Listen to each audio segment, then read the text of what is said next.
Welcome back to the control of mind, and today's we are going to the final chapter of chapter 14.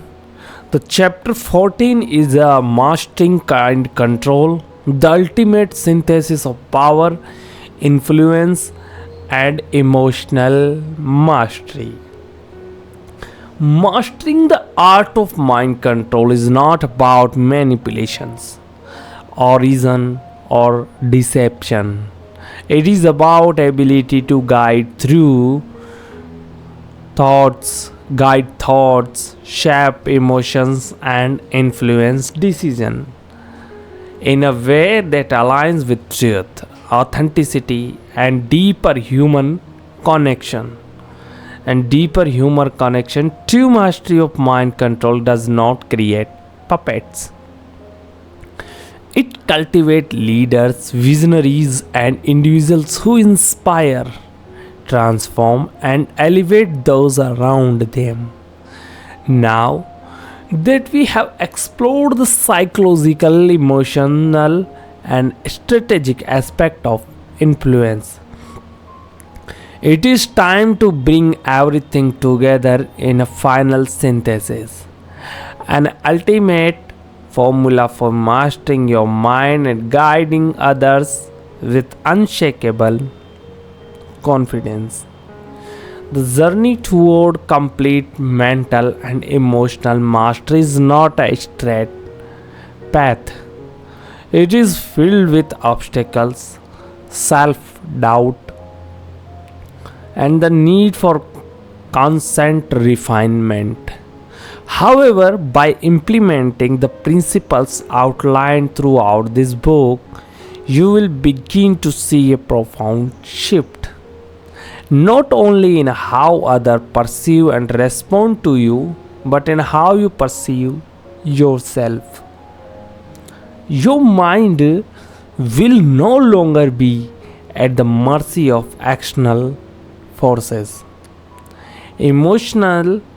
Emotions will no longer dictate your action, and influence will no longer be a matter of chance but a deliberate strategic ability.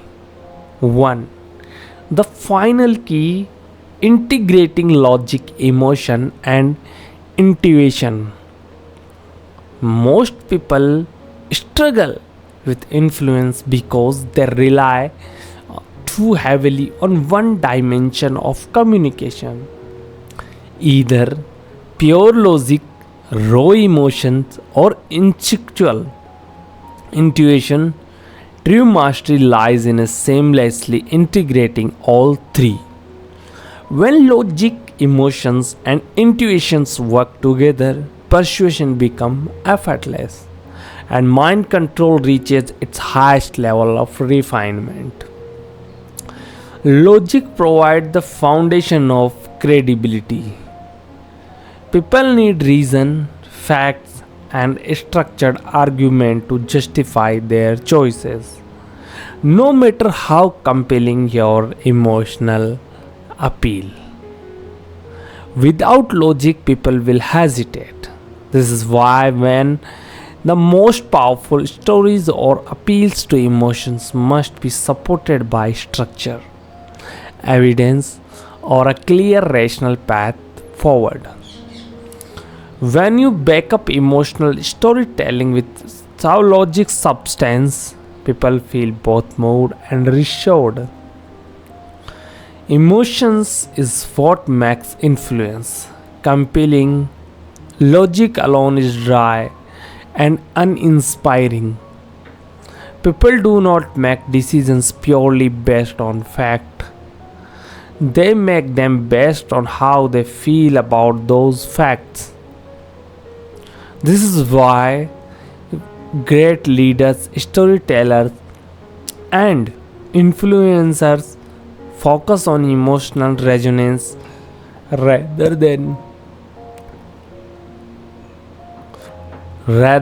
just intellectual arguments.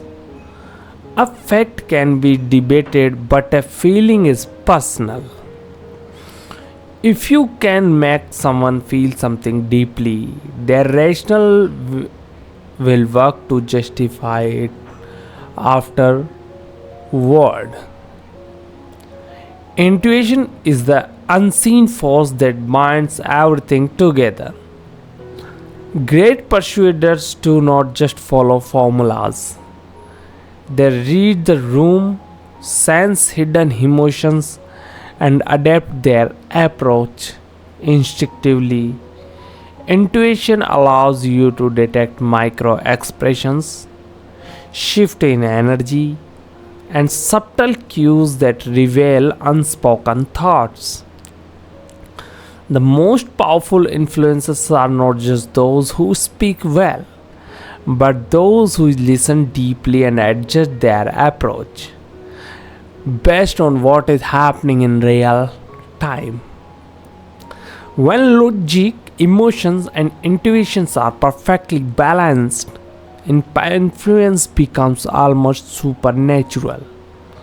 You will no longer struggle to convince people, they will simply feel drawn to you, understanding your message on multiple levels, even if they can't fully explain why.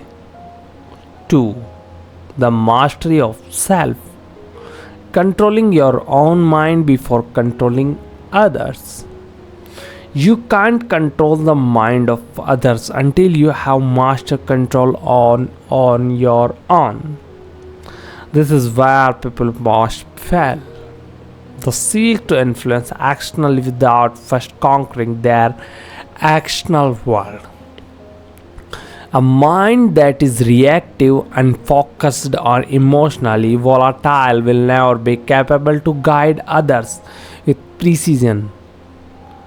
Before you can lead, you must develop absolute discipline over your own thoughts, emotions, and reactions.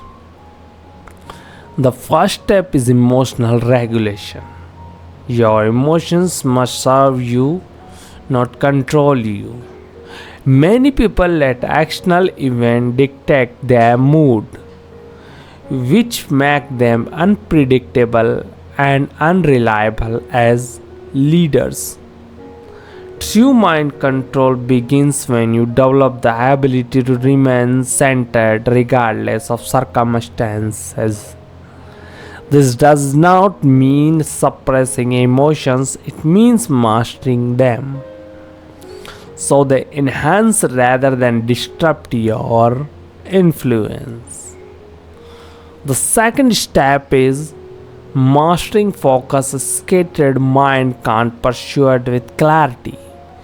If your attention is constantly pulled in different directions, your message will lack precision and people will sense uncertainty.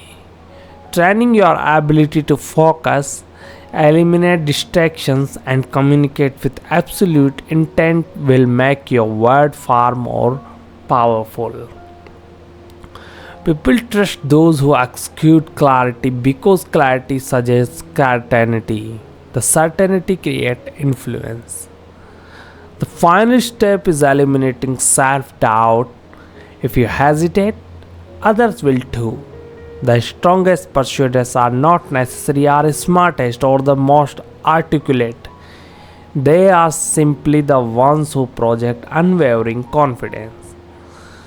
When you remove hesitation from your voice, body language, and mindset, people will naturally trust on your leadership. Confidence, when combined with genuine competence, is one of the most magnetic forces in human psychology. 3. The power of subtle influence shaping thought without resistance. The most powerful form of mind control are not forceful. They are subtle. Direct persuasions often trigger resistance because people instinctively defend their autonomy. The key to effortless influence is learning how to guide thoughts indirectly, making people feel as if they arrived at a conclusion on their own. One of the most effective techniques is the power of suggestions. Instead of telling someone what to think, plant a seed of thought that naturally grows in their mind. For example, rather than saying, you trust, you should trust me. So most people who look at this objectively find that it makes perfect sense. This removes direct pressure and allows their subconscious to consider the idea more openly. Another subtle technique is framing. The way you present information dramatically alters how it is perceived. If you frame a choice as an opportunity rather than an obligation, people feel empowered rather than pressured.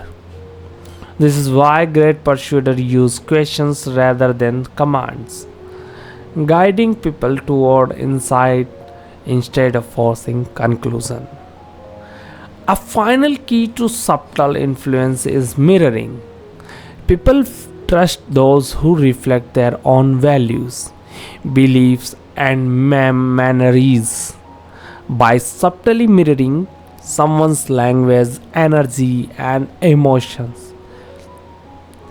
you create an unconscious sense of connection. This is why skilled negotiators and leaders adjust their tone, pacing, and expression to match those they wish to influence.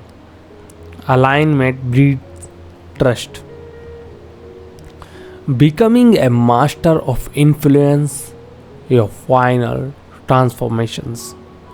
Mastering the art of mind control does not mean becoming manipulative or controlling. It means becoming someone's those presence or naturally influence others. It is the ability to inspire trust, shape emotions, and guide people toward choice that serves both them and you. It is about understanding the deeper working of human psychology, removing your own limitations, and developing an effortless ability to lead. Now that you have reached the final chapter, the next step is not simply to know those principles but to live them. Every conversation, every decision, and every introduction is an opportunity to refine your mastery. Influence is not something you turn on or off, it is something you embody. When you walk into a room, people should feel it. When you speak, people should listen. When you guide, people should follow. Not out of obligation, but because they genuinely trust in your leadership. You now have the tool, that knowledge, and the answers to reshape not only how others perceive, but how you perceive yourself. The final lesson is simple: the more you believe in ability to influence, the more others will believe in you. Confidence is not just given, it's chosen. And when you choose to step into your full power, the world around you will respond accordingly. This is your transformation, this is your mastery. Now go and lead. Today we will complete the control of our mind, and I hope we will start the next book. Something is really self-help and really connect with you. Till then, happy and eat healthy. Thank you very much.